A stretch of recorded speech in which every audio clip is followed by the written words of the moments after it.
fucking mouth. I literally am about to, I feel like I'm breaking into hives as we speak right now. Oh, I have so much to say. Don't even shut your fucking mouth. You were such a preppy little, I'm not a faggot ass faggot. Like, I love you so much.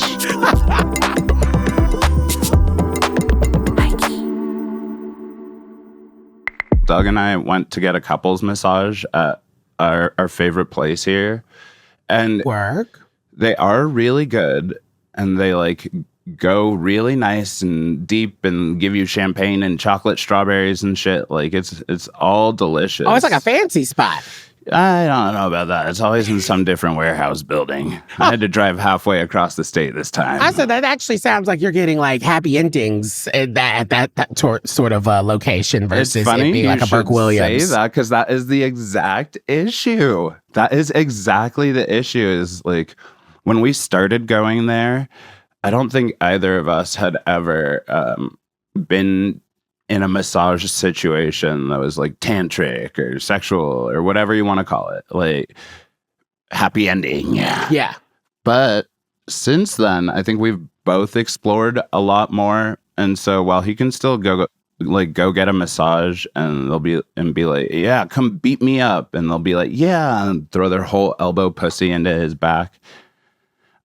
I feel like I need somebody who can be really, really intimate with my body, whether that be because they already have like a relationship with how it works, what its limits are, or because they're trying to fuck.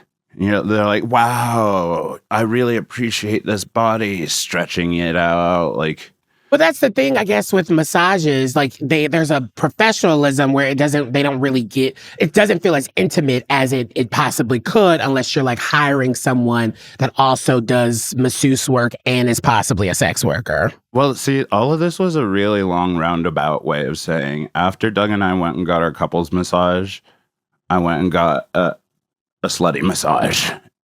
And you did a double massage. Yeah, like 2 in 1 week. I was like, wow, that intimate one worked out. Like my back and shoulders, like they're allowed to. And then I went and got the slutty massage. And he was literally like stretching me out, like Gumby, like it was like yoga. He'd like have my foot above my head and my other foot like above his head. And he'd like tickle my taint with his mustache or something. Oh. I cried a little bit when he would like work out muscles. I've literally never experienced that sort of massage. The only massage that I've ever gone to are like the ones at Burke Williams. And I go there for an hour. Oh, Burke Williams is like, it's not really that fancy, but it is like one of those like little fancy spots where you can go and get like a massage, and they have like a little spa area and like the steam room, the open pool, and the locker room, all that stuff. But like, that's the only extent. I've only ever done those sort of like massages. I've never done a happy ending massage. And I mean, if I'm being honest, when you're talking about getting a massage, I'm like, do you have to get a massage probably more regularly than most people because of like your bones and how they need to heal over time? It's something I only really got into in the last few years, like while I was dating Doug, because I would come home after months of touring and be so stiff and just like have to lay there forever. And he'd be like, why don't we just go get a massage? And I'd be like, I don't even know what that word is. I'm like, bitch, my mom never taught us a lot of self-care. She like didn't teach us to use like different soap for our face and our assholes. Like, you know, she was like, what the fuck is a massage? And you guys should clip your nails eventually, I guess. I don't know. It's your life. I don't care if my children look like savages and we're all just like climbing up curtains and dirty loincloths and shit. Like Bebe's kids or something? I always think of Bebe's kids because they would make that reference. People would make that reference to my mom's kids. Really? And I'd be like, that's so... I had no idea rude, what they were actually. talking about. I went and watched it and I was like, nah. That is so rude. There's only 3 of us and we're so chill. sometimes. Well, here's the thing. I think this is actually a really great start to what this episode is going to look like. Now, we're not about to like go in full trauma dump mode or talking about, but I think we're going to get to know each other a little bit more, right? Today's a little different. We don't have a guest. It's just Yvie and I just wanted it to be us two girlfriends. Yeah, just like a real chill time. Because, okay, so here's at least my thing is, Ryan and I have been working together for a period of time now that I don't know what it is. I'm going to say at least this year. Literally. I think it's just this year. But I feel like there's this really dope chemistry that happens when we FaceTime, and like I actually kind of like picking up your calls, even though I have the horrible anxiety about my phone because I know we're going to key a little. And oh, absolutely. Which I have really enjoyed that too. Like I love our FaceTimes because I remember, and maybe we can get into this after this break because of course I have all these thoughts and questions that I want to ask you too, just about you. And of course I want to know about like the Evie before Drag Race and like what that looked like. But I just remember before we started FaceTime and before like when we were working with like early stages of us working together, I was kind of nervous to just pick up the phone and like call you. Like I just wasn't sure if we were at that level of our friendship yet. And so once we did it and it felt so like nice, I was like, oh yeah, let's lock in. Let's go ahead and get this going. Ryan, that's so funny to hear because we're still not at that level. I know. No shade, actually. no, it's so weird. Like Doug always makes fun of me because whenever I do notice my phone and know where she is, I'll answer calls. But that's also part of the reason that I spend so long like detached from it because I don't want to. I will get so distracted. There's so many things in this world, even outside of the one device, that controls so much of my life. Yeah. So, but like, if I'm ever there and see your name, I'll pick up. I will get distracted. I will be late for the gig. The gag is, I don't know if I can even say the same, but because that. I'm equally as bad with my phone, if I'm being quite honest. But I think here's the thing: this conversation that we're having right now is all sort of a pregame to our larger conversation that we wanted to do for today's episode. Because literally, we don't have a guest, and we were like, how about Evie and I just like hang out with each other. We haven't done that yet. And honestly, I'm excited about it. Yeah, I've never, ever hung out with. Actually, there was like 10 seconds in LA. And when that's it, that was just that was like the beginning time, when we were like, oh, we're about to launch this thing. Oh my God. We need to see each other face to face. But you don't think I was trying to scare you away then? I was probably being like, oh yeah, I can't wait till this shoot's done today so I can go blow out some buttholes. Am I right? People at fancy dinner. Butthole blowing out. Who's gonna break up this relationship right now? Yeah, because I think what people don't know about like when we were testing all of this out and like we finally figured out, oh, we're about to like really become a thing. The show's about to become a thing. We hadn't really had as many like moments with each other like at all where we just got to like hang out and it wasn't work related. Yeah. And so there were so many things where I was like, oh wait, I gotta actually get to know Evie. Like I only know her from what I've seen that's been put out into the world. I don't think I've actually I don't know her yet. I'm really excited because today I feel like we're gonna get to know like at least big pieces of how we got here. And my question for you would be like, what is the big step you took towards what brought you to where you are today? And we happen to have a bit of one of your early interviews. It's not even an early interview. This is like a baby, like I think, like cringy hosting moment. But same, I had you pull your RuPaul's Drag Race audition tape that I want to react to. The one that I got on, right? Yes, the one that like got you on to end up being season 11 winner. So you all, please, this is going to be incredible. Evie's going to play a clip for me, but if you want to see the full 20 minutes, it's up on our Patreon at patreon.com/HIGHKEY here. You're going to get all of these episodes early on Fridays, plus an exclusive 20, 30 minutes where we just shooting the shit because that's what we've been doing. Yeah. Because I think we've most definitely been releasing our episodes on Fridays, but we decided to move them to Mondays. Start the week with us. Don't end the week with us. Right? Blast us out loud in the office with your coworkers and then get pulled in by HR being like, I don't know if you should be listening to that content outside of your headphones. All right, well, we're going to take a quick little break. When we're back, though, get ready because, oh my God, I'm so excited. I cannot wait to see, this audition tape of yours.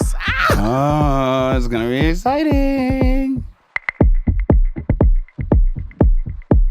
HIGHKEY. Okay, welcome back.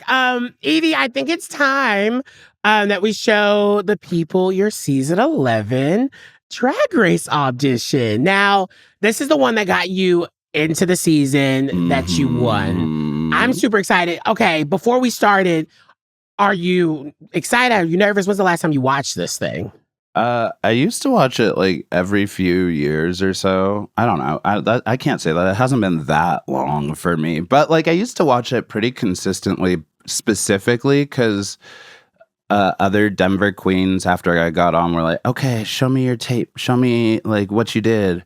Oh, they were like, is there a format is there a formula to sort of get their attention? Well, that's what I was wondering. The formula I kept trying to share with them is, number one, find a way to break the rules. And then number two, be good. That's real. Actually, just have talent. Yeah, just have talent, you talentless little bitch. You'll never be me, Willow Pill. Drag her. No. So I'm pretty excited because I haven't watched it in a couple of years. But from what I remember, I'm so proud of this. Even before it got me on Drag Race. So let's see what we see. Oh my God, 2018 is crazy. This is no simple reform. It really is a revolution. Hi, my name is Javon Bridges, or Yvie Oddly, and I'm 24 years old from the Mile High City. That's Denver, Colorado! Yvie Oddly is a quirky goofball. She's a little bit sexy, but mostly like a cartoon character. My drag persona is bubbly, look how young you creative, mischievous. Oh, hi. I didn't see you there. Today we're going to be learning how to cook up this delicious delight. You'll need scissors, paper plates, a glue gun, spray paint, and a cute box for cupping. First, cut out a bunch of shapes on these paper plates, and you just cut away. Ooh, this is gonna be beautiful. All right, here's what it turned out like. Oh, wow! Now that you've got this gorgeous plate, you're gonna take glue in ample amounts. Oh, fuck! And apply it to the dress like so. This dress is about racial tensions, and I finished it by painting one half black and painting one half white. I already licked my toe. I'm gonna go for the butthole this time. What? My drag name comes from the Latin term Evie, which means even, and oddly, which means otter. The drag scene in Denver is starting to bloom, and it's only due to a few revolutionaries. We're expanding, and I'm at the forefront. I'm a revolutionary. I'm the next drag superstar because there's nothing I won't try to take that crown. I will flip on and off and inside and out. I will fly off that goddamn stage. Oh my gosh. Well, first of all, I have so many questions. One, you were so young. Two, was that a little gay boy voice that you had? Yeah, I felt like you have such a different voice and texture to your voice now. And that's such a little twinky gay boy in that video. Yeah, my voice definitely has gotten gravelier because of 10 more years of abusing it and shouting into microphones, heavy drinking, smoking, practicing doing this, my Miss Vanjie impersonation. But also the thing is, they had to the videos had to be 20 minutes or under. And I've always been the stoner that I am, who speaks very slowly. There's space for 20 Miss Vanjies in between each word I say. So I was like, that was the year I finally took the task of editing my video myself. And I was like, you're just going to be who you are. You're going to like ramble as slowly as you ramble. You're going to cut out a bunch of shit. And then you're going to speed it all up a bit. Because Wait, so you edited all of that yourself? Mm-hmm. Evie. Okay, so honestly, it's so interesting. Like, what was going on during that time in your life? Like, what even made you be like, okay, I'm just going to like do this for real? Like, well, I had auditioned every year I was old enough. Basically, I'm pretty sure I had auditioned twice before, and I poured my all into these tapes. But the issue was there was just like always this disconnect between who I really am and how I presented on the tapes. And by that I mean you could tell I was nervous. You could tell that I was a baby queen in some respects, like in the way that I was uncomfortable being in front of the cameras. I was treating it like a job interview. And so not only were the ways I was answering those questions terrible and unfunny and unsexy and trying too hard and probably I think you're being a little hard on yourself. No. Those ones were great. This is the best thing I've ever done. I was like just watching that back. I was surprised. I was like, damn, I was funnier in my Drag Race audition tape than I was on 2 seasons of Drag Race. Please. That is not true. But there is such an energy because I've never auditioned for like a show, right? Like to be quite honest, I've actually never auditioned for anything except for like for the first time last year for like an E show that didn't end up like getting picked up. And I had never auditioned for anything, and I never self-taped. I was like so nervous when I was trying to figure out even how to fucking do it. And so to know like you sent in this like audition tape and you were just like, fuck it, I'm just gonna do it and like, just put myself out there and see what happens. It works. You filled a void, I guess, you filled a hole that they were looking for in that season. I really am proud of that specifically because at some point we're gonna have to go and watch like my older ones so you can see like why I'm so critical, because I've always been a really dope ass drag queen. I've always been really rough and crunchy. Yeah.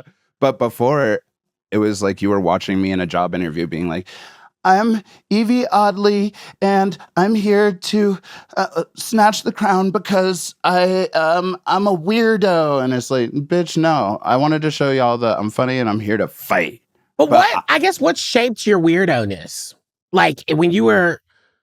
Was it just being in Denver? Was it just like, does the community everybody there was just weird? Or were you kind of like leading? I'm like, were you just leading in that? Like, what shaped that? No, it's not like there weren't ever any like weirdos before me. But there wasn't really a space for it to succeed in Denver. To have succeeded in Denver, you had to be like a long hair wearing, have some like Real Housewives name as one of your 30 names, right? As like performing in a sparkly bodysuit. And I'm pretty sure I like went off on some mean ass rant in that whole audition video, just describing how much I was bored by Denver's drag scene.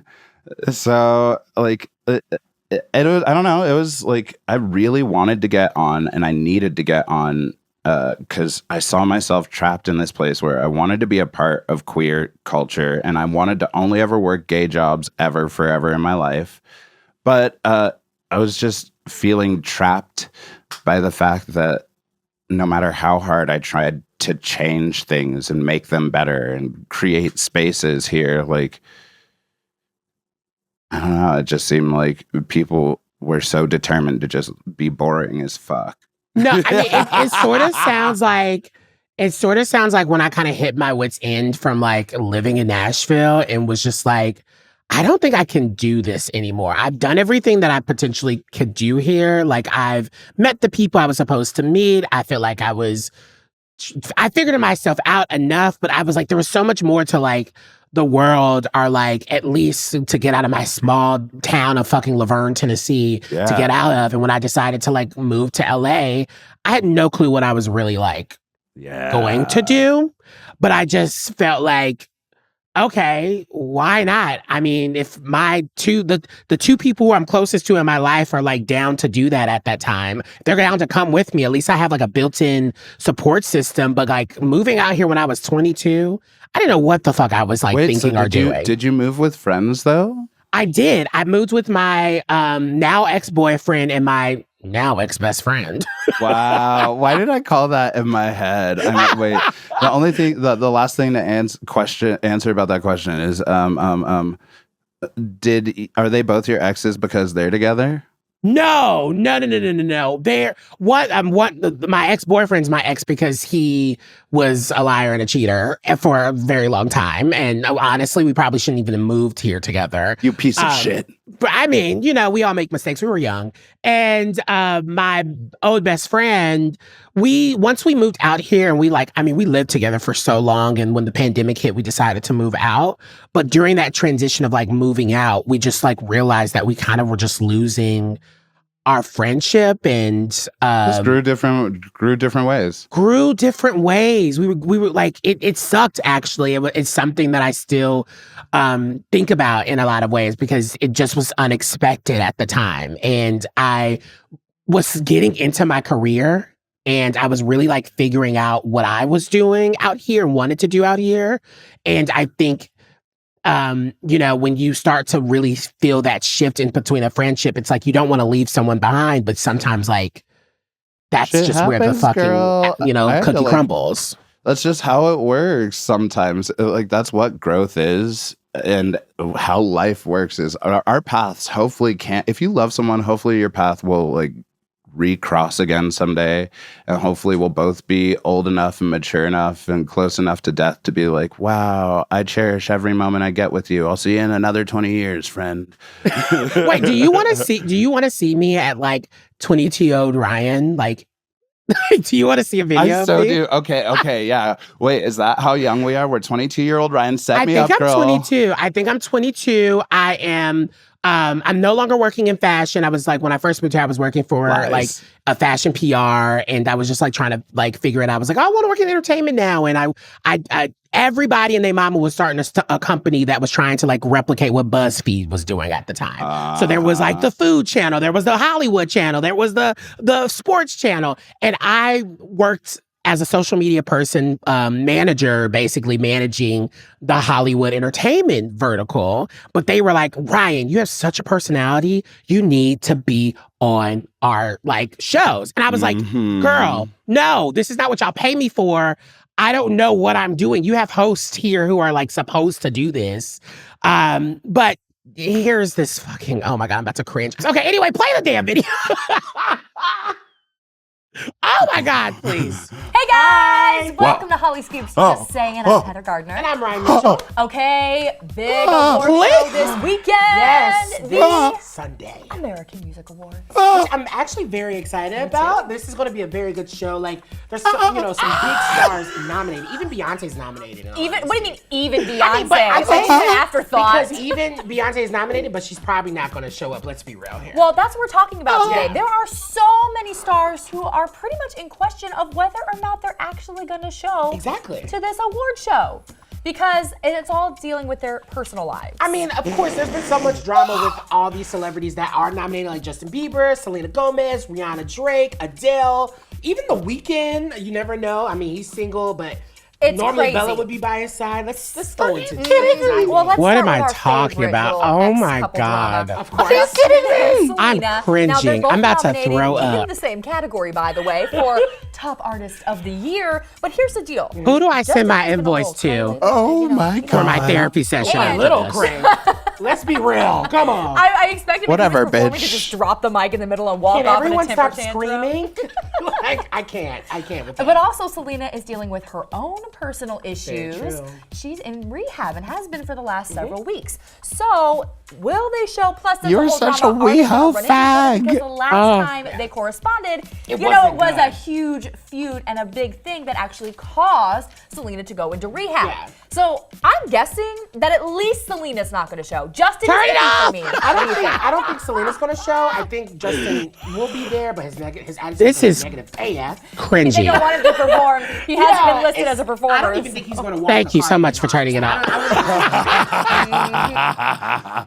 I literally am about to. I feel like I'm breaking into hives as we speak right now. I have so much to say. Don't even. Shut your fucking mouth. So much to say. Okay. What? Okay. Number one. You were such a preppy little, I'm not a faggot ass faggot. Like, I love you so much. You had, like, you might as well have had your collar turned up. I did not know you had plugs. Okay. So those were actually like, I was at the time, I was trying to decide if I wanted to like plug my ears. Like, cause I had my septum and I was like, I kind of want to get a gauge. Like, I really want to gauge my ears, but I just couldn't make the decision. And so those were like fake ass Hot Topic gauges. Like, they're not even real. I saw through your ear holes. I perceived it as like a real gauge at one point and was like, I did not know Ryan was this bitch. You look like you were so in the closet and like, honestly, whatever her hair is next to you was so giving like your popular ass beard. Well, here's the thing. A shout out to Heather. Heather's actually like an incredible like content creator now. Like, she kind of blew up. She started doing political commentary videos, and she like was a part of like the like Kamala Harris like campaign where she was like doing content and like creating like just news you should know. Like, shout out to Heather Gardner. She's actually pretty great. She taught me a lot of like what I did not know, because during that time, those were clothes that I probably oh my God, I didn't have no money at that time. I remember I could barely pay my bills. I was living in a roach and rat infested apartment. Oh my God, that's not the Ryan I know at all. No, I'm like, it's crazy when I think about that time. Like, I feel like that was also around the time that I had got my like first like my car got repossessed literally that day, and I had to go to work like that same day, and I had to like get someone to like drive me because I just was like going through it. I didn't know what I was doing as a 22-year-old, and I'm just like trying to like, this job that ain't really paying me much, but is having me like be on camera, and it was so new for me where I just wasn't like, I guess I had never seen myself doing that. I'd never seen anyone that looked like me doing this. And so when they kept positioning me on this show called Just Saying, that clip we just saw. Just Saying. It literally, it caused actually a lot of anxiety. I think it was the first instance of like me experiencing like imposter syndrome without having the language for it. Because I was like, why me? Why does my voice even matter?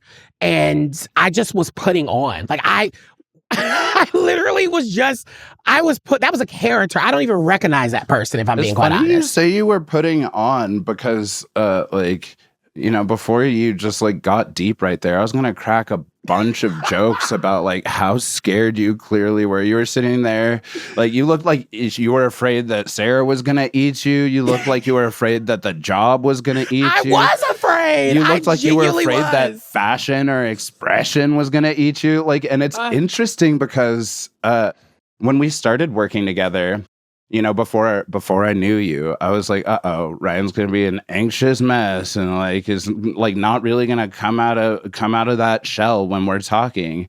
But Ryan, girl, like it is so trippy to see how, I don't know, like how much growth you've had in those 5 or 6 years since that clip was aired. No, I mean that clip was like 8 years ago. And it's true, because when I say I genuinely don't even really recognize that person anymore, it's because I really do feel, even though I do still have my handful of anxiety, right? But I feel so much more like owning my shit now, right? Like, bring yourself to the table. Like, you were trepidatious that whole last time, being like, even when it was your turn to talk, you'd be like, and we clearly all think Justin Bieber's cool, right? Please. Don't we?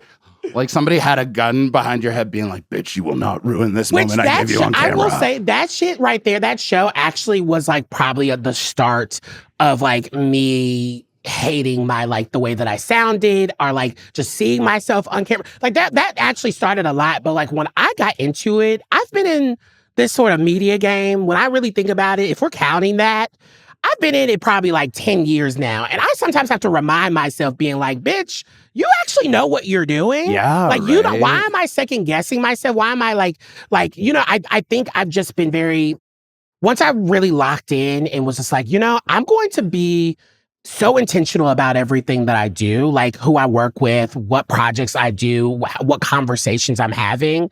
But like, I also am, I think I'm like, once I decided and locked in that way, I'm like ready for a level up. Like I've seen level ups from that to this, what you're seeing now, which, hey, it's everything. And I know you were like talking about being young and broke, but your fashion was terrible, girl. I was young and broke in my audition tape, and you saw what the fuck I did with that. I cooked up some ice and I made a paper dress about racial tensions or whatever the fuck I said really quickly. It got worse. I used to wear this black fedora hat, wide brim hat. I used to think I was eating the girls up. And to be honest, for that time, 8 years ago was what? I don't do math because I'm pretty. What? I don't even know what the timing of 8 years ago was. Like 20-ish, something-ish. Yeah, right. 2019, 20-ish. No, it had to be like 2017, 2016. Oh, I was talking about how old you were. Oh, yeah. I was the office fashion girl. You couldn't tell me anything. I had the looks. I was eating the girls up. But when I look back at it now, I would literally jump off the nearest bridge. Is there anything from like that period in time that you miss? Like it could be like a fashion item. It could be like your fake gauges. It could be like a skincare product. The gag is, I think I kind of miss my fake gauges. I actually, not even gonna lie to you, I remember, and if I'm being quite honest, my piercings were always like a way that I rebelled because my mom. Piercings are power. Oh, Evie, when I turned 18, I went to a Walmart that my friend worked at, and they pierced my ears. And I came back home, and my mom was so upset that I woke up the next day to a phone call with her and my grandmother on a phone call. And she walks into my room, and they're like praying over me, telling me to remove my newly pierced earrings out of my ear. Oh my God. I just got at, I mean, granted, if I look back at it, my mom, even though she was in like a religious rage, I also think she peeped that my ears were probably going to be infected from a Walmart piercer. She was like, the devil has gotten into these lobes. And so I'm like, it's not even like, I'm like, in hindsight, I'm like, okay, sister, maybe you were kind of right. But I do kind of miss the idea of like having my ears plugged. I thought I would look so cute with them, which I kind of did, and I kind of still do want to do it. I was like, wait, how did she get her irises to heal up so much that I never noticed it? And then I remember I've only ever seen you in headphones. I don't know what your real ears look like. Do you miss that, Evie? Well, I guess, do you miss that Evie from before Drag Race? In most ways, but I also believe I'm still that person in a lot of ways. I'm just tired now. No, legit. Like that's real. I see how hungry I was to do something, and like how much I believed in myself to be able to do something, and then how important it was for me to like commit all of that towards something. And to be honest now, like I have like a hard time letting my ego inflate itself to that level. Like, I'm not saying I don't have an ego problem, girl. I'm a Leo. I'm a drag queen. Like, I know who the fuck I am. I love me. All I think about is me. But no shade. Like, I don't know. Like, there's something about like being my own saboteur to a certain amount of success that's just like always going to happen, because I like being hungrier for it more, and I don't like. But doesn't that I feel like I kind of get what you're saying, and maybe it's just our Leo energy being able to connect there, because there is something to say about what happens if you do allow yourself to like reach that next level. Like what changes? What person do you become? What new fears are unlocked? Like at least that's the thing that I talk about. Like I literally just said that I'm ready to level up. But if I'm being honest, with every new thing as like growth comes, I also feel like I'm unlocking a new level of anxiety of like, oh shit, there's more responsibilities that I guess I never thought about. Or there's just I'm stretching myself in more uncomfortable ways because I'm growing. But like, bitch, I'm scared of that. you know, that's I think a really like real thing, girl, is like, I don't know. I used to be hungrier to know more and do more and see more and feel like I was a part of more and experience more. And I don't know, like, not that I want that less, but like legitimately, number one, I'm tired. Yeah. Like my body hurts doubly now. Like my energy is not that of the youth. And like, I don't know. I realize that there is this part of me that's like never going to be satisfied. Like sometimes it's nice to throw yourself into a dream or whatever. Yeah. But like the more you do things, like the more you realize you're still going to have to do work for them. You're still going to have to like commit. You're still going to have to foster that relationship. And like legitimately, I don't know if I've said this on the show, but I really cannot wait until we're all Wall-E people. Actually, you have mentioned that, and I can't believe you saying it again actually really means that you really mean it. I like really mean it because I love being alive and I love experiencing new things and stuff. But like, oh my God, I'm just like exhausted having to pour energy into it. And if I could at least like remove the physical aspect of things, like if I could just like literally be a chair that also like massages you and like masturbates you or whatever, like cleans your poop and does your taxes. Is this because if you're if I'm saying it wrong, please. Is it your wait, no, EDS? say it wrong. Yeah, EDS is cute. I like that. Okay. I didn't want to actually like sound it out, the Girl, me actual neither. name of it. It's so unsexy. I can't believe I already somehow found out how to pronounce it before going on TV, even if I did have everything else about it wrong because there were lots of updates that had just happened in the medical facilities and the world. And I also know that you hate, it's like, one, I would also equally hate like people bringing up this like thing about my body all the time. I would totally hate that.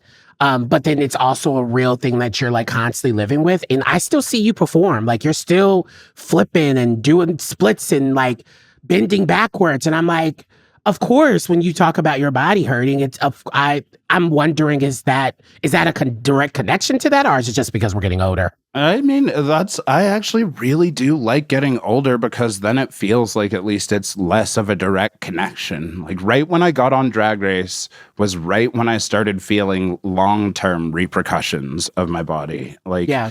Like when I started dislocating things and like fracturing things, and that I had never really had that experience before. I'd just always been extra bendy and like sometimes I sprain an ankle for a second. You were dislocating things on Drag Race. Yeah, that was the first time I started to experience this sort of my body falling apart. But I think it's because that's the hardest I had ever pushed myself. And then when it aired, and like going into what tour life was, which, you know, at the time, I'm not bitching about it. I'm very grateful. I said yes to all the things I did, but it was exhausting to suddenly be somebody who's not just like putting all of their energy into like one look, maybe a week. Yeah. But trying to figure out how to perform and feel authentic to myself and give good shows and convince people that I deserve to win 5 nights a week, like 6, 7 nights a week sometimes, to the point where whenever I would get home, I like for those 2 or 3 days, I'd just lie there and be so pissed if I had to do anything else. So like it was already rough from the jump, but I've learned how to deal with my body more. And I've learned that getting older just sucks for everybody too. And I've learned that sometimes you need a second tantric massage to really work that pussy out when the first people won't touch your butt because of possible sexual harassment lawsuits that could be filed. Well, yes. That is true. There's things in order. But no, I totally get it. And it's also just like a constant reminder for myself, because, and we've had these discussions on the show around like my own relationship with like my own body and how I walk through the world with it, and how some days I'm either feeling it or like and like loving who I'm seeing in the mirror, and the other days I'm actually like, bitch, please let me go and like go force myself to work out for the next 6 days and to just feel like I'm doing something right. Wow. And it's those things where I'm so happy that we are connected in a real way now, because it's just, you have such an experience of like the world perceiving you as a thing, are perceiving you and putting so much of like what they feel about you on. I mean, I've seen it, let's be honest, I've seen it in the damn comments of like, of TikTok where everybody and their mama is awful. I just went on that TikTok and I was like, oh my God, these kids hate me for like a plethora of reasons. They're like, you look so busted. I can't believe you're saying that to Utica right now. And I'm like, that bitch didn't even put on an eyebrow for this interview. Utica, I want to fight you. Tell your fans to be nice to me. I guess I just don't get it. And I think this is like the scary piece of like leveling up that I think I've always sort of been nervous about like, okay, I think in some ways, and if I'm being really honest, I think in some ways I have been able to curate what the world sees of me.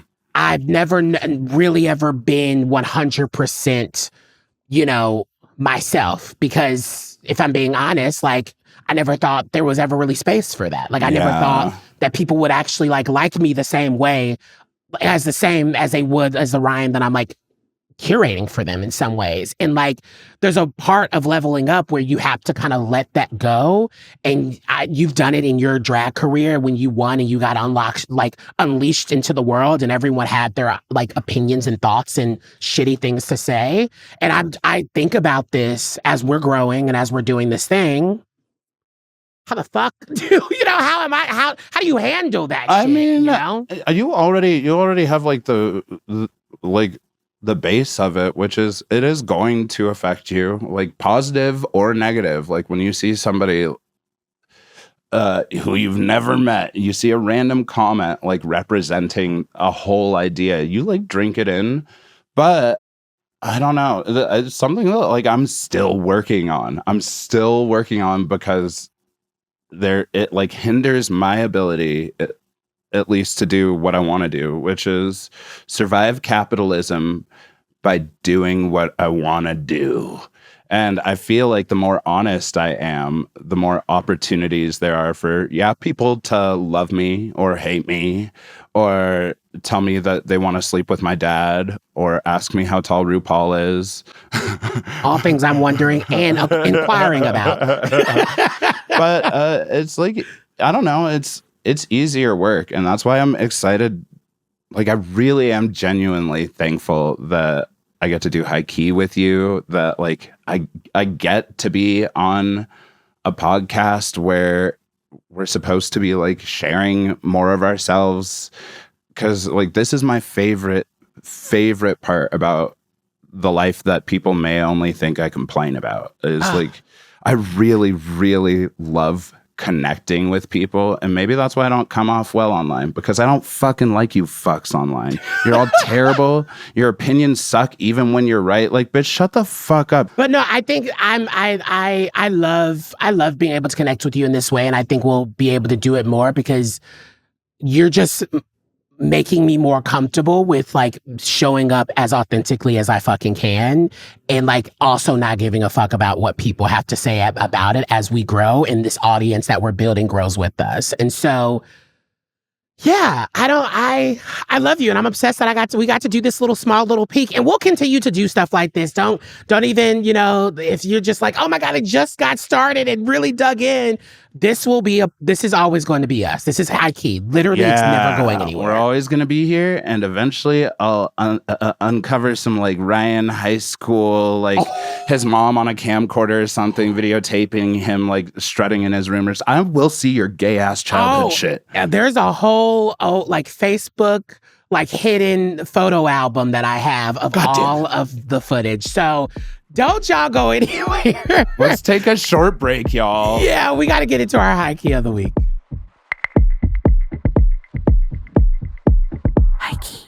What I'm really high key about is maybe changing my idea of self-care. I'm maybe high key about actually committing more to self-care. I ate a salad today. I took a bath.